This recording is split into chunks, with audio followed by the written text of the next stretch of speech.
ನಮಸ್ಕಾರ. ನೀವು ನೋಡ್ತಾ ಇದ್ದೀರಾ ಟಿವಿ ವಿಕ್ರಮ. ರೀಪೋಸ್ ಅರ್ಪಿಸುವ ವಿಕ್ರಮ ವಿಶೇಷ ಕಾರ್ಯಕ್ರಮಕ್ಕೆ ಸ್ವಾಗತ.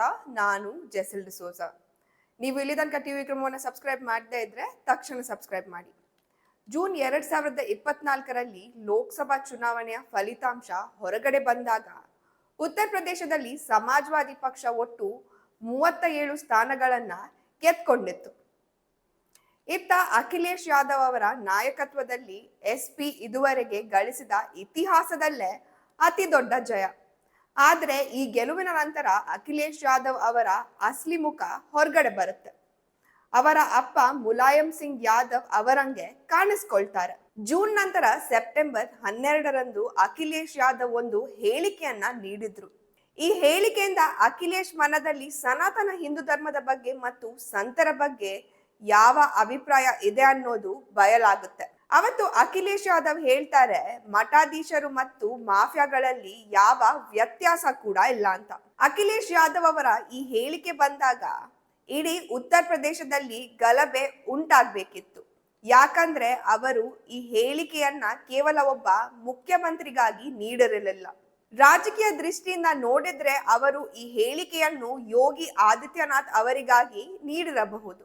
ಯಾಕಂದ್ರೆ ಉತ್ತರ ಪ್ರದೇಶದ ಸಿಎಂ ಯೋಗಿ ಆದಿತ್ಯನಾಥ್ ಅವರು ಕೂಡ ಮಠಾಧೀಶರು, ಸಂತರು ಆಗಿದ್ದಾರೆ. ಸೊ ಅವರಿಗಾಗಿ ಕೊಟ್ಟ ಹೇಳಿಕೆ. ಆದ್ರೆ ಅಖಿಲೇಶ್ ಯಾದವ್ ಯೋಗಿ ಆದಿತ್ಯನಾಥ್ ಅವರ ನೆಪದಲ್ಲಿ ಇಡೀ ಭಾರತದ ಮಠಾಧೀಶರನ್ನು, ಭಾರತದ ಸಂತರನ್ನು, ಕೇಸರಿ ಧರಿಸಿದ ಸಾಧುಗಳನ್ನು ಮಾಫಿಯಾ ಪಟ್ಟಿಯಲ್ಲಿ ತಂದು ನಿಲ್ಲಿಸಿದ್ರು.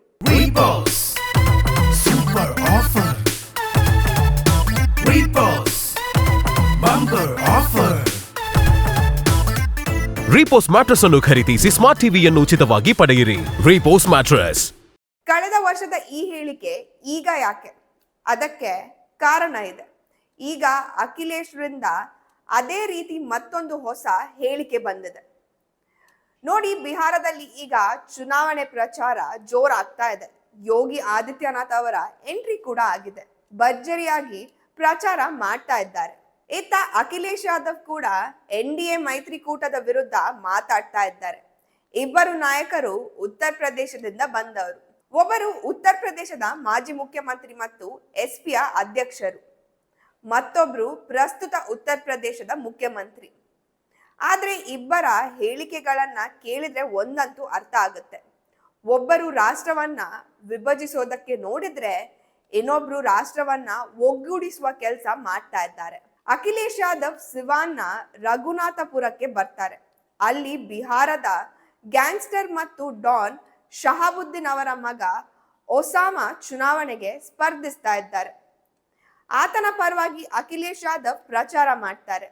ಅಲ್ಲಿ ಅವರು ಹೇಳ್ತಾರೆ, ಈಗ ಒಬ್ಬ ಪಕ್ಕದ ರಾಜ್ಯದ ನಾಯಕ ಬಂದಿದ್ದಾರೆ. ಅವರು ಏಕಾಂಗಿ, ಒಂದೇ ಬಣ್ಣದ ನಾಯಕ. ಅವರಿಗೆ ಬೇರೆ ಬಣ್ಣ ಇಷ್ಟ ಆಗೋದಿಲ್ಲ ಅಂತ ಹೇಳ್ತಾರೆ. ಇದರ ಅರ್ಥ ತುಂಬಾನೇ ಸಿಂಪಲ್. ಯೋಗಿಜಿ ಕೇಸರಿ ಬಟ್ಟೆ ಹಾಕ್ತಾರೆ, ಅವರಿಗೆ ಕೇಸರಿ ಬಿಟ್ರೆ ಬೇರೆ ಬಣ್ಣ ಆಗೋದಿಲ್ಲ ಅಂತ. ಆದ್ರೆ ಈ ಮಾತು ಕೇವಲ ಯೋಗಿಜಿಗೆ ಅಷ್ಟೇ ಆಗೋದಿಲ್ಲ. ಭಾರತದ 80% ಹಿಂದೂ ಧರ್ಮದ ಅನುಯಾಯಿಗಳಿಗೆ ಮತ್ತು ಬಿಹಾರದ 82% ಹಿಂದೂ ಜನರಿಗೆ ಹೇಳಿದಂಗೆ. ಇಲ್ಲಿ ಅಖಿಲೇಶ್ ಯಾದವ್ ಬಿಹಾರಕ್ಕೆ ಹೋಗಿ 18% ವೋಟ್ ಬ್ಯಾಂಕ್ ಮೇಲೆ ಕಣ್ಣಿಟ್ಟಿದ್ದಾರೆ ಅಷ್ಟೇ. ಅಖಿಲೇಶ್ ಯಾದವ್ಗೆ ಯೋಗಿ ಆದಿತ್ಯನಾಥ್ ಮತ್ತು ಸನಾತನ ಧರ್ಮ ಇಷ್ಟೇ ಕಾಣಿಸ್ತಾ ಇರೋದು. ಯೋಗಿ ಆದಿತ್ಯನಾಥ್ ಅವರು ಬಟೆಂಗೆ ತೋ ಕಟೆಂಗೆ, ವಿಭಜನೆ ಆದ್ರೆ ನಾಶವಾಗ್ತೇವೆ, ಏಕ್ ರಹೆಂಗೆ ತೋ ಸೇಫ್ ರಹೆಂಗೆ ಆರ್ ನೇಕ್ ರಹೆಂಗೆ, ಒಂದಾಗಿದ್ರೆ ಸುರಕ್ಷಿತವಾಗಿರ್ತೇವೆ ಮತ್ತು ಸರ್ಜನರಾಗಿರ್ತೇವೆ ಅಂತ ಹೇಳ್ತಾರೆ. ಅಂದ್ರೆ ಯೋಗಿ ಆದಿತ್ಯನಾಥ್ ಅವರು ರಾಷ್ಟ್ರ ಒಂದಾಗಿರ್ಬೇಕು ಅಂತಾರೆ. ಜಾತಿ, ಭಾಷೆ, ರಾಜ್ಯ, ಆಡುವ ಮಾತು ಮತ್ತು ಸಂಸ್ಕೃತಿಯಿಂದ ಬೇರೆ ಬೇರೆ ಆಗ್ಬಾರ್ದು ಅಂತ. ಯೋಗಿ ಆದಿತ್ಯನಾಥ್ ಅವರು ರಾಮರಾಜ್ಯದ ಬಗ್ಗೆ ಮಾತಾಡ್ತಾರೆ. ಬಿಹಾರ ಹಿಂದೆ ಜಂಗಲ್ ರಾಜ್ ಆಗಿತ್ತು. ಆದ್ರೆ NDA ಸರ್ಕಾರ ಬಂದ ಮೇಲೆ ಹೇಗೆ ಬದಲಾಗಿದೆ ಅಂತ ಎಕ್ಸ್ಪ್ಲೇನ್ ಕೂಡ ಮಾಡ್ತಾರೆ. ಬಿಹಾರದಲ್ಲಿ ಈಗ ಕಾಂಗ್ರೆಸ್ ಪಕ್ಷ ಮತ್ತು RJD ಒಟ್ಟಾಗಿ ಹೋರಾಡ್ತಾ ಇದೆ. ನೆನ್ಪಿರ್ಲಿ, ಇದೇ RJD ಹಿಂದೆ ರಾಮರಥ ಯಾತ್ರೆಯನ್ನ ನಿಲ್ಲಿಸುವ ಕೆಲಸ ಮಾಡಿತ್ತು. ರಾಮ ಭಕ್ತರ ಮೇಲೆ ಗುಂಡು ಹಾರಿಸಿದ್ದ ನಾಯಕರು ಇದೇ ಸಮಾಜವಾದಿ ಪಕ್ಷದವರು. ಮತ್ತು ಕಾಂಗ್ರೆಸ್ ಪಕ್ಷವು ರಾಮನ ಅಸ್ತಿತ್ವವನ್ನೇ ಒಪ್ಪಿಕೊಳ್ಳಲು ನಿರಾಕರಿಸಿತ್ತು. सुशासन और विकास ये एनडीए लाएगा। जंगल राज और गुंडा राज ये आरजेडी और कांग्रेस की पहचान है, इनकी खानदानी पहचान है। ये जिन लोगों ने बिहार को लूटा, जो खानदानी लुटेरे हैं, आज वे खानदानी माफिया को शागिर्द बना करके फिर से बिहार में जंगल राज लाना चाहते हैं। आप याद करिए, उत्तर प्रदेश में डबल इंजन की सरकार नहीं होती तो क्या उत्तर प्रदेश में राम मंदिर का निर्माण अयोध्या में हो पाया होता क्या? आज राम मंदिर के निर्माण से खुश हैं ना? होना चाहिए था ना अयोध्या में राम मंदिर का निर्माण। लेकिन बहनों और भाइयों, याद करिए, यही कांग्रेस थी, कहती थी कि राम तो हुए ही नहीं। यही आरजेडी थी जो राम मंदिर की रथ यात्रा को रोकती थी। यही इनका पार्टनर उत्तर प्रदेश में समाजवादी पार्टी है, जो राम भक्तों पर गोली चला करके अयोध्या को लहूलुहान करती है। और हम लोग तो तब भी कहते थे कि रामलला हम आएंगे, मंदिर वहीं बनाएंगे, लाठी गोली खाएंगे, मंदिर वहीं, और मंदिर बन गया ना। आज मोदी जी का नेतृत्व है, मार्गदर्शन है, अयोध्या में राम मंदिर का निर्माण हो गया, भव्य राम मंदिर का निर्माण हो गया। अयोध्या दुनिया की सुंदरतम नगरियों में से एक नगरी बन गई है। और अब तो अगर अयोध्या में रामलला का मंदिर बनेगा तो सीतामढ़ी में मां जानकी का मंदिर भी बनेगा, और यह भी शिलान्यास हो गया है। बहनों और भाइयों, शिलान्यास हो गया, कार्य प्रारंभ हो गया। अब तो कॉरिडोर भी बन रहा है अयोध्या से सीतामढ़ी को जोड़ने के लिए। 6155 करोड़ रुपए की लागत से 4 लेन की सड़क का निर्माण। क्या ये काम कांग्रेस आरजेडी कर पाती क्या?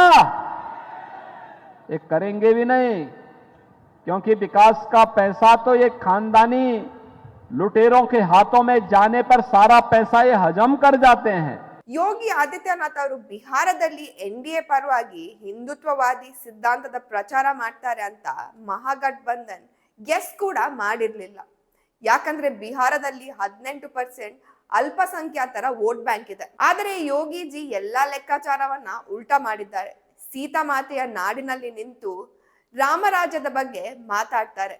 ಸೊ ಬಿಹಾರದಲ್ಲಿನ 82% ಹಿಂದೂಗಳು ಯೋಗಿಜಿಯ ಮಾತು ಕೇಳ್ತಾ ಇದ್ದಾರೆ. ಇದೇ ಕಾರಣಕ್ಕಾಗಿ ಈಗ ಅಖಿಲೇಶ್ ಯಾದವ್ ಯೋಗಿ ಆದಿತ್ಯನಾಥನ್ನ ಗುರಿಯಾಗಿ ಇಟ್ಕೊಂಡು ಆ 18% ಮುಸ್ಲಿಮರ ವೋಟ್ ಅನ್ನ ಗಳಿಸೋದಕ್ಕೆ ಬಿಹಾರಕ್ಕೆ ಹೋಗಿದ್ದಾರೆ. ಅವರ ಏಕೈಕ ಗುರಿ ಏನಂದ್ರೆ ಆ 18% ಅನ್ನ ಮಹಾಗಠಬಂಧನ್ನ ಕಡೆ ತರಬೇಕು.